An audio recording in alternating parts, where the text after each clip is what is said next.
एक प्रश्न के माध्यम से आज की बात प्रारंभ करता हूँ। आप लोग मानते हैं कि आग जलाती है। आग जो होती है वो जलाती है, सबको जलाती है आग। तो आग जलाती है तो कहीं पर भी रहे सब जगह जलाएगी। मंडी बामोरा में है तो जलाएगी, और इससे बाहर है तो जलाएगी। भारत में है तो जलाएगी, भारत से बाहर है तो जलाएगी। बड़ा है तो भी जलाएगी, छोटा है तो भी जलाएगी, बूढ़ा है तो भी जलाएगी, जवान है तो भी जलाएगी। वहाँ स्त्री पुरुष का भी कोई भेद नहीं है।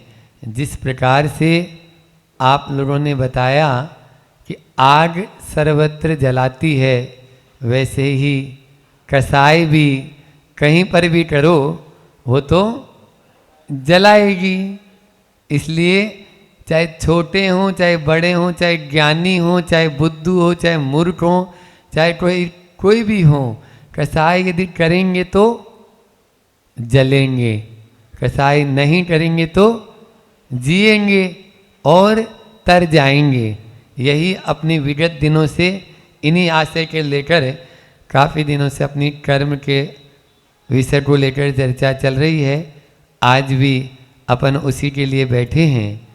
तो कसाई जिस प्रकार से हमारे लिए हानिकारक है, हमने बताया कि कुछ कर्म ऐसे होते हैं जो हम करते हैं, कुछ कर्म ऐसे होते हैं जो उदय में आते हैं और उनको भोगते हैं। ठीक है ना। तो कर्म किया उस समय यदि हम सावधान हैं तो भी नवीन कर्म से बच सकते हैं, और जब उदय में आया उस समय सावधान हैं तो हम नवीन कर्म से बच जाएंगे, और जो उदय देकर जा रहा है वो भी हमारा पुराना भी अकाउंट खाली हो जाएगा, क्लियर हो जाएगा। क्योंकि नया तो अपन ने बांधा नहीं है, और पुराना जो था उस बैलेंस को हमने ख़त्म कर दिया है। तो इसी प्रकार से हम करते चले जाएं। आज आयु कर्म की बात है कि हम मनुष्य बने हैं। तो मनुष्य बने, कल तो अपन ने 2 दिन से कसाय के मोहनीय कर्म कर लिया था, दर्शन मोहनीय और चारित्र मोहनीय, जो अपन को आचरण में आगे न बढ़ने दे, जो हमको नियम संयम न लेने दे, जो हमको यथा क्या चारित्र अपने शुद्ध अनुभव का न होने, अनुभवन जो न होने दे, उन सब की चर्चा अपन ने कल चारित्र मोहनीय कर्म के माध्यम से कि तीव्र कसाय के माध्यम से ही हम उस आश्रव को कर बैठते हैं जिसके माध्यम से आगे नहीं बढ़ पाते हैं। आज हम मनुष्य बने हैं तो मनुष्य ही बना रहने चाहते हैं। कोई भी त्रियंच और नरक नहीं बनना चाहता है, अथवा देवगति भी बंधन की ओर ही लेके जाती है। देव बनना अच्छा है ऐसा नहीं है, क्योंकि अभी मार्ग वही है। आप ऐसा उपदेश मत समझ जाना कि क्योंकि स्वर्गापवर्ग दोनों मार्ग हैं, कि वरम व्रते पदम देवम ना व्रते व्रत नारकम। वहाँ इष्टोपदेश में बताया है कि आपको अशुभ की ओर नहीं जाना है, आपको पाप की ओर नहीं जाना है। पुण्य कमाकर देव बनना श्रेष्ठ है, पाप कमाकर नरक जाने की अपेक्षा। पाप को बांधकर नरक जाने की अपेक्षा से पुण्य को बांधकर देव जाना। नहीं तो कुछ लोग बोलते हैं महाराज जी बोल रहे हैं या देव नहीं, देव भी वो तो गति है और वो भी बंधन ही है, तो वहाँ क्यों जाएं। वहाँ भी हर तरह की कसाई होती रहती है, वहाँ तो और नहीं बच पाते हैं, संयम की लेस मात्र भी नहीं है वहाँ तो नहीं। लेकिन अभी वर्तमान में चाहे कोई भी हो, हम हों आप हों, मार्ग वही है, बीच का स्टेशन है। बस वो उद्देश्य नहीं है हमारा, है ना। उद्देश्य हमारा क्या है, मुक्ति को प्राप्त करना। लक्ष्य हमारा क्या है, धान की खेती करना, भूसे को प्राप्त करना नहीं। लेकिन भूसा नहीं मिले ऐसा चाहेंगे तो फिर धान कैसे सुरक्षित रह पाएगा, बोलो। धान को सुरक्षित रखने के लिए ऊपर छिलका भी तो होता है उसके ऊपर। तो इसलिए छिलका जो है वो है ठीक है, 20 का रास्ता स्टेशन है, फिर आगे फिर अपन बढ़ जाएंगे। इस प्रकार से अब आज नरक आयु के बंध के जो आश्रव के कारण बताते हुए बहुत सरल शब्दों में आचार्य महाराज क्या कह रहे हैं? बहुआरंभ परिग्रह, हाँ, बहुआरंभ परिग्रहत्वम नारकायुष है। नारकायुष नरक आयु का बंध होता है। बहुत आरंभ और बहुत परिग्रह, दो शब्द आ गए, आरंभ और परिग्रह। सब जानते हैं, वैसे परिचित हैं। आरंभ जो है पाप की क्रिया, बहुत पाप बहुल क्रियाओं को आरंभ कहते हैं, और परिग्रह ममत्व भाव को परिग्रह कहते हैं। मूर्छा परिग्रह वहीं उसी में कहा गया है। तो मूर्छा भाव जो है हमारा परिग्रह है। दोनों के छोटे छोटे उदाहरण लेते हैं कि बहुत आरंभ, देखो आरंभ का मतलब होता है जितने भी आप लोग चाहे घर गृहस्थी में जो कार्य करते हैं वो सब आरंभ सारंभ कहलाते हैं ना। 5 प्रकार के सूना होते हैं, 5 पंच सूना होते हैं ना। कौन कौन से, कोई नाम बताएगा? चूल्हा, चाकी, ओंटली, बुहारी और हाँ, जिसको गिनोची बोलते हैं इधर, उधर परिंडा बोलते हैं। परिंडा मारवाड़ी में शब्द है परिंडा, है ना, तो वो परिंडा।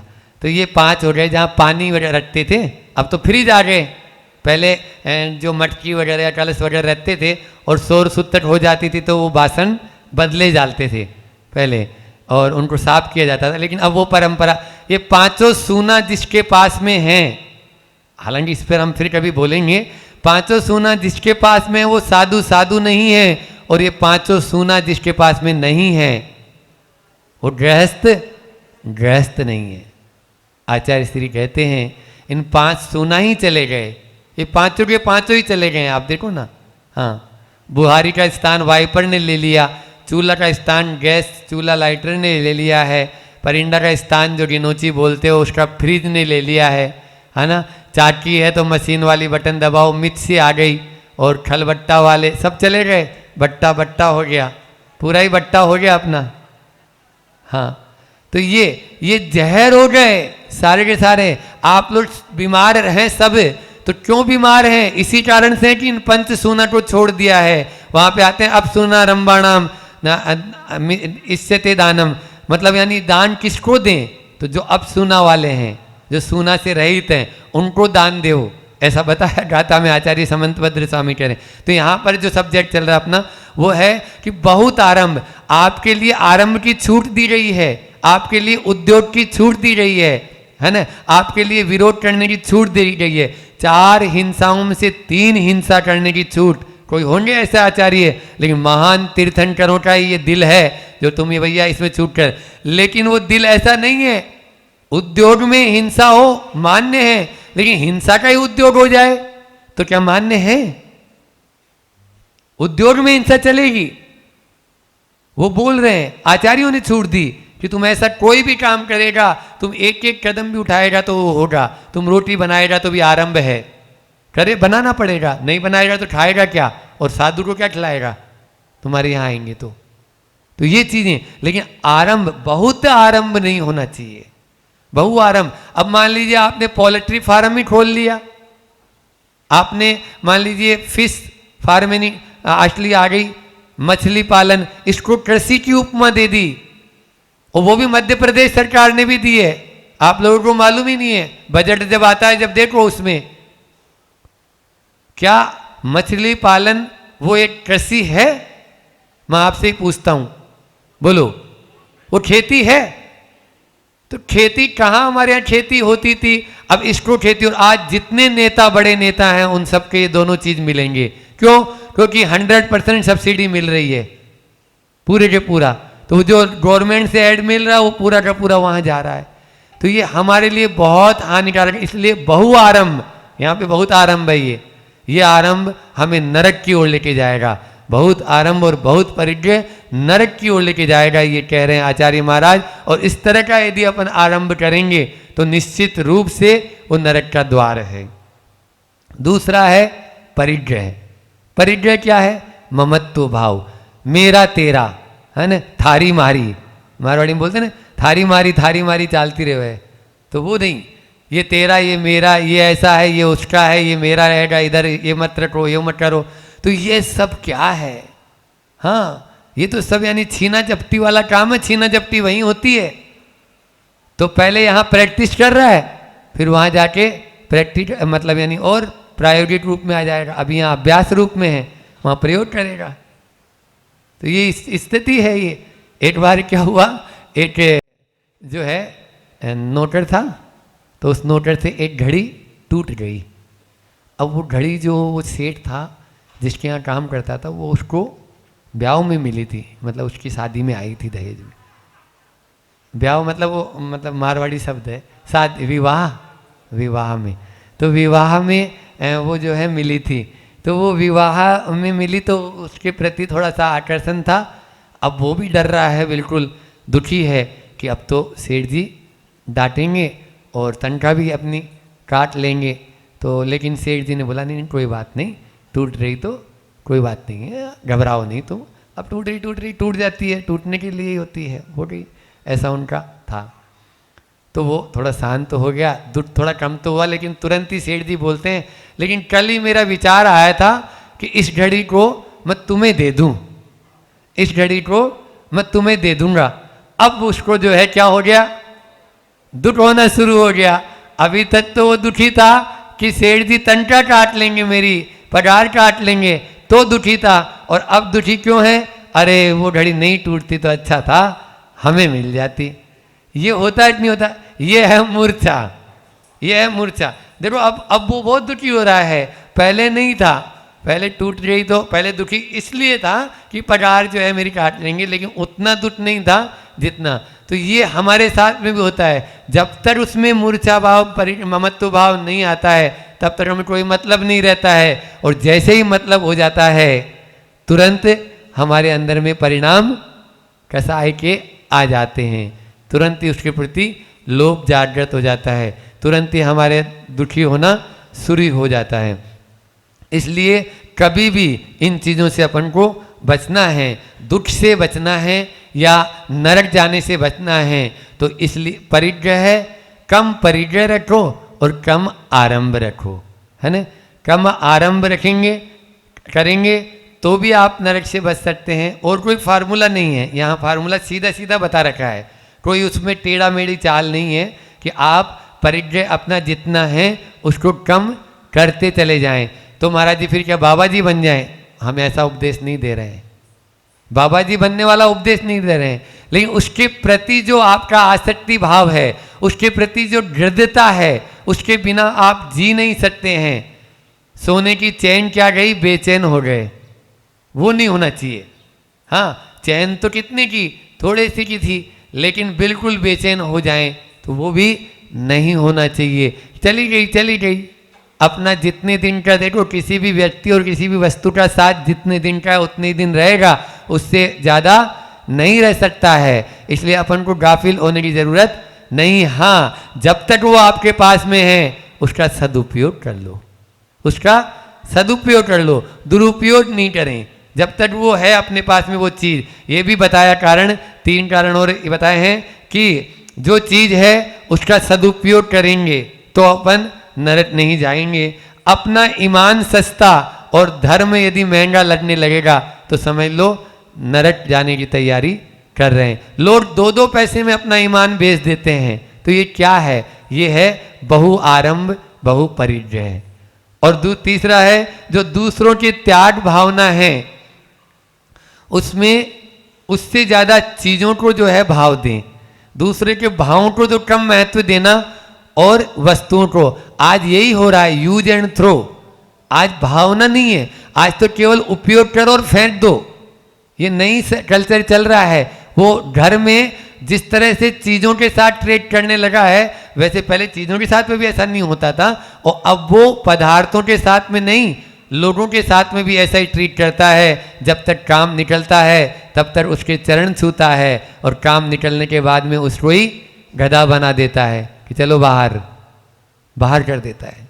क्या है ये यूज एंड थ्रो की कल्चर हमारे यहाँ की नहीं है। इसलिए यदि नरक जाने से बचना है तो हमें भावों के साथ में जो अपने जो जीव के परिणाम है, जीव जो है भाव है जिसमें चेतना शक्ति है, उसके प्रति संवेदनशील होना पड़ेगा, न कि जो निर्जीव है उसके प्रति।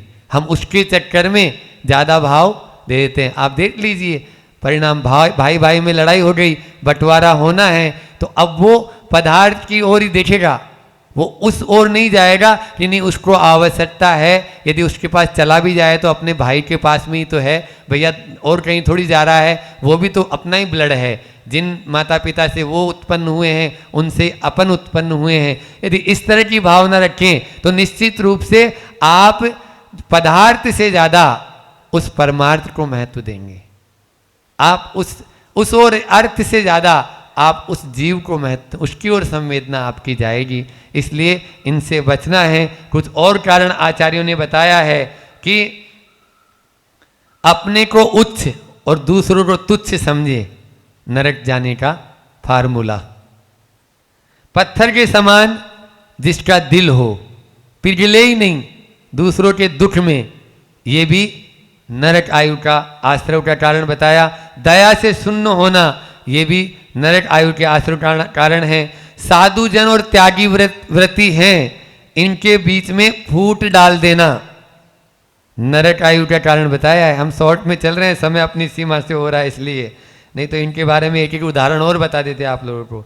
मरते समय अति संश्लेषित परिणाम होना, ये भी नरक आयु के आश्रय के कारण बताए हैं। अलग अलग ग्रंथों में अलग अलग यानी जो है आचार्यों ने अलग अलग कारण उनको बताया। कुल मिला के जो हमारे लिए अहित है, हमारे लिए सब जानते हैं, ज़्यादा पढ़ाने की जरूरत नहीं, छोटा बच्चा भी जानता है। जो हमारे लिए बुरा है वो कहाँ लेके जाएगा? नरक की ओर। और जो अच्छा कारण है, जो अच्छे उपाय हैं, वो हमें स्वर्ग या मनुष्य गति की ओर लेके जाएंगे। इसलिए बुरे से बचें, बुराई से बचें, ठीक है ना। और तभी हम, और वो कब हो पाएगा? जब अच्छाई की ओर अग्रसर होंगे। आचार्य श्री का हाइकू लेकर मैं अपनी वाणी को विराम दूंगा कि आचार्य श्री के आज के इस परिप्रेक्ष्य में 2 हाइकू एक साथ हैं, है ना। संजय कहाँ वस्तु विनिमय में, संजय कहाँ वस्तु विनिमय में मूर्छा घटती, और सजा हो दगा अर्थ विनिमय में मूर्छा बढ़ती। मूर्छा बढ़ती है, जहाँ धन की बात आती है वहाँ मूर्छा बढ़ती है, वहाँ अपना भी पराया हो जाता है, सगा भी दगा कर लेता है। और संग्रह नहीं होता है जहाँ वस्तु विनिमय होता था। पहले क्या होता था? भैया तुम्हारे पास में गेहूं है, मेरे खेत में चना है, तुम चना ले ले, मुझे गेहूं दे दे, तुम्हारे यहाँ भी हो जाएगा, मेरे यहाँ भी रोटी, चना की सब्जी बन जाएगी, गेहूं की रोटी बन जाएगी। वो भी रोटी और सब्जी दोनों हो गई, इधर भी रोटी सब्जी दोनों हो गई। अब क्या हो गया? अब अर्थ की ओर आ गए। हालांकि मोदी जी कैशलेस में चल तो रहे हैं, लेकिन वो वाला कैशलेस दूसरा है। ये कैशलेस हमारे जो आचार्यों ने दिया है, या आचार्य श्री जी ने जो ये हाइकू बनाया है, वो कैशलेस दूसरा है। ये तो अर्थ की ओर ही बात है। बस वो अर्थ बाजार में ना आके बैंक के माध्यम से ही ट्रांजैक्शन हो जाए, ऐसा वो किया गया है। लेकिन यहाँ पर अर्थ विनिमय जो ये पैसा है, इसके ऊपर फिर कभी चर्चा करेंगे। अभी तो समय अपना हो चुका है। बोलिए अहिंसा परमो धर्म की, आचार्य गुरुवर विद्यासागर जी महामुनि राज की।